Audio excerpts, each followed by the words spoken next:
Hey, hello there everybody, and welcome yet again to another Friday and another favourite.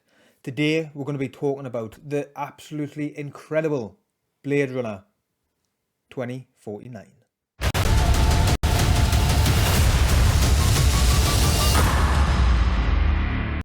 I didn't actually realise how quite unsettling this film is. The music is really quite haunting, such as this.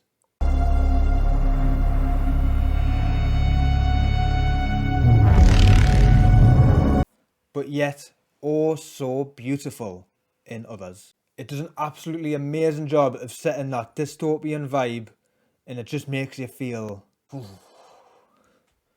So we get our introduction to Agent K, our Blade Runner of this film, and he is hunting down a replicant. Old sapper, and you really wouldn't want to be put on this job. This first scene, essentially, it just really sets the tone of the movie so well. Everything just looks fantastic, and we get a nice fight scene here.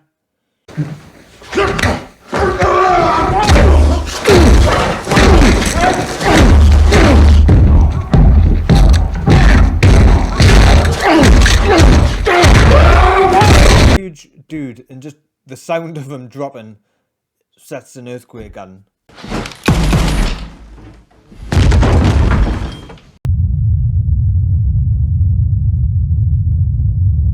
See, Ryan Gosling is such a fantastic actor, and he is totally underrated, I think. Again, people who like him obviously like him, but outside of that, I just don't think he gets the credit he deserves for the things that he is in. I don't think he's been in a bad film. He's just so good in these kind of roles, especially where you've got to show just emotion and subtle ways and everything like that. Fantastic. Absolutely phenomenal in this role as Agent K. I was so happy to hear that he was going to be the main part of this film. After taking down Batista, he spots something a bit weird under a tree, which we do come to find out is a big piece of cookie of the trail that we are about to go on. Now he goes to this thing called a baseline test, and just essentially to make sure he is still capable of doing his job and there's no funniness going on. He does pass, thankfully. He lives in an absolute dump. But saying that, I think anywhere in here is really somewhere I'd be happy to be living in. Apart from Off-World, which is mentioned throughout the film. We get a first look at Joy, who is basically a virtual girlfriend that he has. It was made to say anything you want to hear and do anything. So it's not all bad. Ana de Armas, holy moly. That's a spicy meatball! And just does an absolute fantastic job as Joy. She brings a real endearment into the role, and just, as I say, she does so amazing. For the clear AI in this film, and you really do, by the end of the movie, really end up feeling for her and feeling sorry for an AI, but she just does fantastic. I'm probably going to say this quite a lot, but the cinematography, the visuals, oh my god, man, absolutely incredible. Roger Deakins just done absolutely phenomenal. And as well, on top of cinematography and just literally everything, the score, as I said at the start, it's really haunting at times, but it's so beautiful as well, and it just sets the mood incredibly well. Of every moment, every scene is just perfection. For instance, when Joy first comes out into the rain, because Kay buys her this thing as a gift, a machine called an emanator, and that allows her to travel with them outside of the apartment, and just coming out into the world for the first time, and just on the rain with the rooftop, and just when that music hits, literal just shivers. Amazing.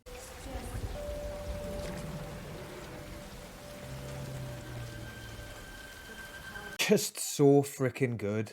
He's just about to have a hella good night, but he gets called into work because they've figured out what's in the box. What's in the box? What's in the box? So they managed to find out what is inside that box from under the tree in the farm, and it turns out to be a woman who was with child pregnant, but no child body, and it is realised that this woman was a replicant.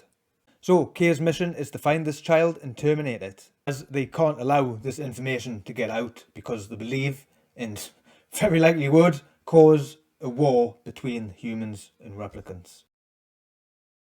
The aspect of the child, I'm really not going to say anything because I'm sure a lot of people have seen it, but if someone is watching this who hasn't, I don't want to spoil anything. It does such a phenomenal job of taking you through the story, and it might not be what you expect. So I'm going to leave things in that area out. On his gallivants to try and hunt down this child, he comes across Love, Wallace's right hand lady, and you do not want to mess with her. No one's been down here in ages. Sorry about that. Get a bit of a weird scene between a new model being born by Wallace, as he says here. I cannot breed them. So help me, I have tried. We need more replicants than can ever be assembled. Millions, so we can be trillions more. We could storm Eden and retake her. It doesn't really go well for the new replicant, but he seems very aware that there is a child, and he asks Love to go and find it. Now, on returning back to the farm to get another look at this tree, he starts playing piano. He finds a little sock inside the piano with presumably a date of birth on the tree. We do get to see May play a part in a dream that Kay has, where we get to hear of this during a scene where he's talking to his boss, Lieutenant Joshi, explaining of a wooden horse that he had as a child, and some young kids were chasing after him, trying to get it off him, and he goes to hide it near a furnace. Full of intrigue, Kay travels to this place where his dream is set and runs into a little bit of trouble, but lucky for him, at least at this point, Love is keeping an eye on him because she knows that he is looking for the child. And I want to just say, because this part of the film does have a little bit of this and it does take its time, we'll say, but some complaints of this film I've heard say it's way too slow, like the shots are just on something for way too long. And I'm just like, what? They aren't that long. And when they're this beautiful of a shot, it's really not that big a deal. And it just gives you time to soak in all the atmosphere with the music, the score and everything. It gives you a chance to feel what is going on in the moment. It doesn't just like skip and everything is just so rushed and you just don't have any time and it's just like chop, chop, chop, chop, chop. Just one thing I love about this film is it just takes its time. It truly takes you on a journey with Kay and you're going along on this ride with him. So we seemingly uncover the mystery of the child. Again, I'm here again. Ryan Gosling is just an amazing actor. In the coming part where we go take a look at this dream machine for the dream that he's having, he really just does such an amazing job. Again, with that subtle conveying of emotions. I just love this scene of him where he has this realization. Now, this is a pretty big moment in the film. And unfortunately, after coming to this big realization, he is sent back to the station for baseline. And something is not right with Kay, and he fails this test. He essentially goes rogue, and he is on the hunt for Deckard to get some answers. Now again, however though, Love is obviously keeping an eye on him, so she spots that this antenna has broken. It is their model and something to make. So she goes, like in a bloody shot, as soon as she sees that, she is up and going for him. Bloody hell, she's pretty scary. You can't hold the tide with a broom. Except that I did. Where is he? Although I did laugh at... I'm gonna tell Mr. Wallace you tried to shoot me first. So I had to kill you. At how crazy she is. Now, he believes that he has tracked Deckard in this location, Las Vegas, in this very fancy hotel. But of course, a little ruined. And there he is, the man himself, Deckard. Of course, Kay has a lot of questions and wants answers for certain things that's been realised in the movie at this point. But of course, they have 5 minutes to have a drink, bit of whiskey, and they get tracked. It does pick up the pace a little bit. Love comes in and whoops some ass to take Deckard to Wallace to try and obviously find out where this child is, because they are also aware that it is his child that he had with Rachel, who was the mother in the box. And basically, because he isn't going to talk, gets to be taken away off-world to be unimaginably tortured from the sounds of it. But yet again, another spanner has been thrown into the works, and the revelation has happened. And Kay has to make a decision, on which he obviously does, and he pretty much defies the orders in order to try and just do the right thing.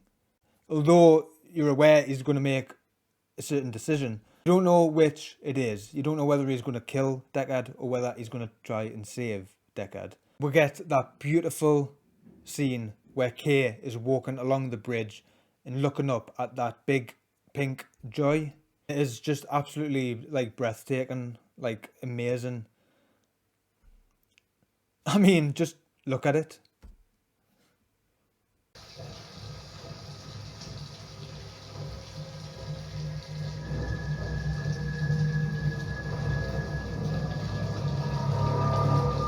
While Love is taking Deckard off-world again to be tortured beyond imagination, I'm sure, Kay shows up.